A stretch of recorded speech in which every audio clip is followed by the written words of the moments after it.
Let's be honest, the rock songs you worship, they're accidents. That iconic piano clonk on Roxanne, Sting sat on it. The soul-crushing guitar blast in Creep, Sabotage. The whistle on Sittin' on the Dock of the Bay, Otis forgot the lyrics. You've been sold a lie about studio perfection.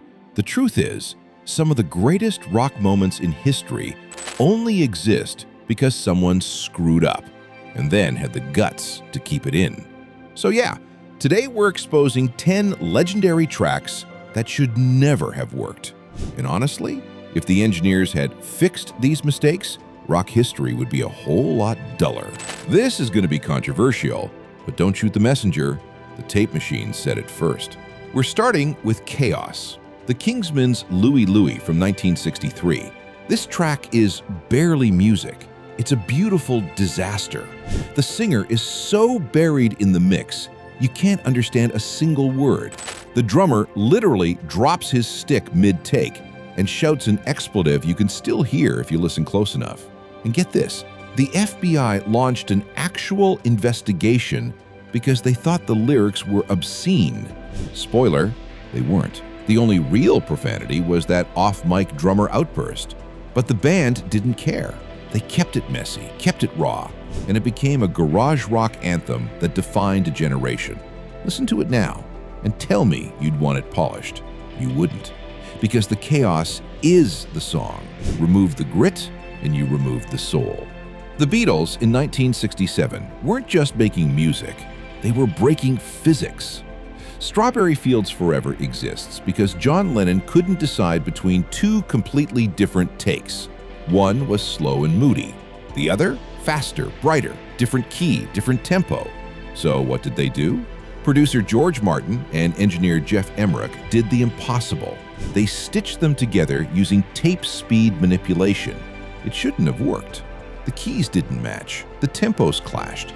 But when you hear that shift halfway through, the world tilts, and suddenly you're inside the dream logic of the song. Play the two takes separately, and they're fine. Splice them together with some studio wizardry, and you get surrealism on vinyl. That mistake of trying to force two worlds together, it became one of the most iconic production moments in rock history. While we're on the Beatles, let's talk about A Day in the Life. This one's packed with errors that nobody bothered to erase. There's a real alarm clock ringing in the background. There's a count-off, 1, 2, 3, 4, left, right in the middle of the track. There are stray studio sounds, whispers, shuffling. And you know what? It's perfect. Because those accidents sell the dreaminess. They make the song feel lived in, like you eavesdropping on something half awake and half absurd. Now imagine it scrubbed clean. No alarm, no count. Just pristine orchestral swells and polite vocals.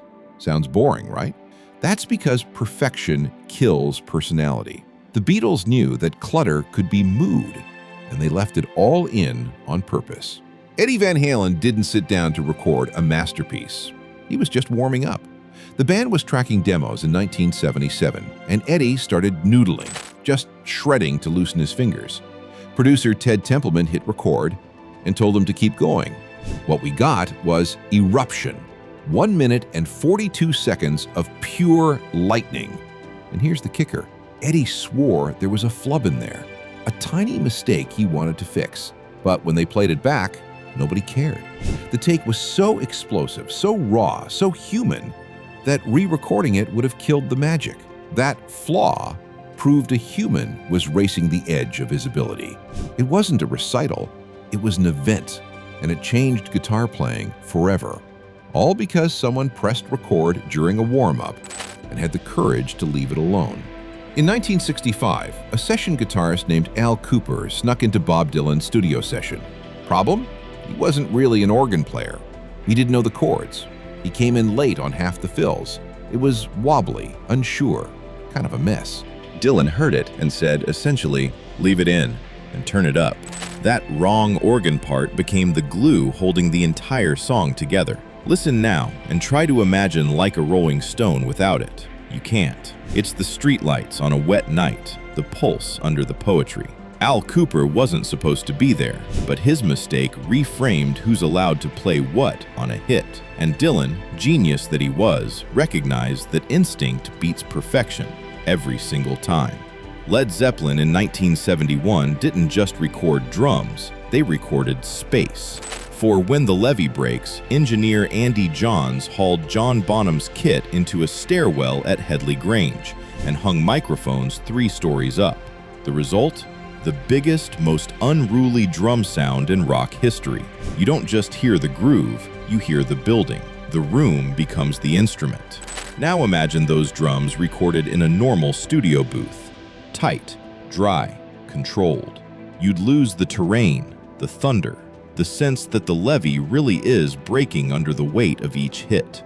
Jimmy Page knew what he had, and he didn't polish it. He let the mistake of recording in a hallway become the signature, and hip-hop producers have been sampling it ever since. In 1969, the Rolling Stones brought in backup singer Mary Clayton to add vocals to Gimme Shelter. She was pregnant, called in late at night, wearing pajamas and slippers. But when she opened her mouth, she wailed. On one take, she pushed so hard her voice cracked, audibly, violently, right there on tape. You can hear Mick and Keith react in the background, stunned. Most producers would have redone it. The Stones kept it, because that crack is the song. It's the danger, the desperation, the feeling that the world is splitting open. Comp a polite, perfect vocal, and you lose the warning siren. That one mistake, one moment of human limits became the most chilling moment in rock, and they refused to polish it out.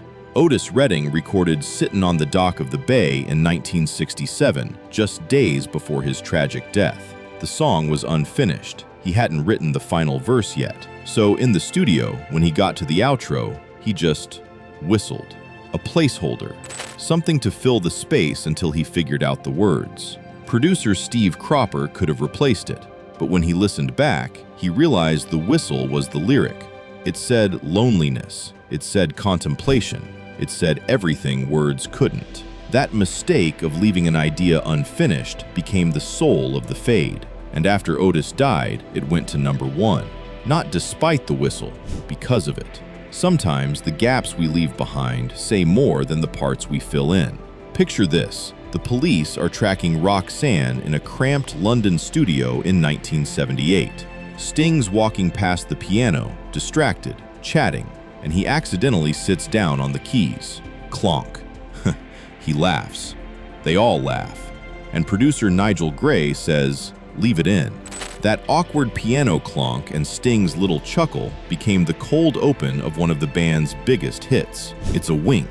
It's an invitation. It says, "We're human. Come on in."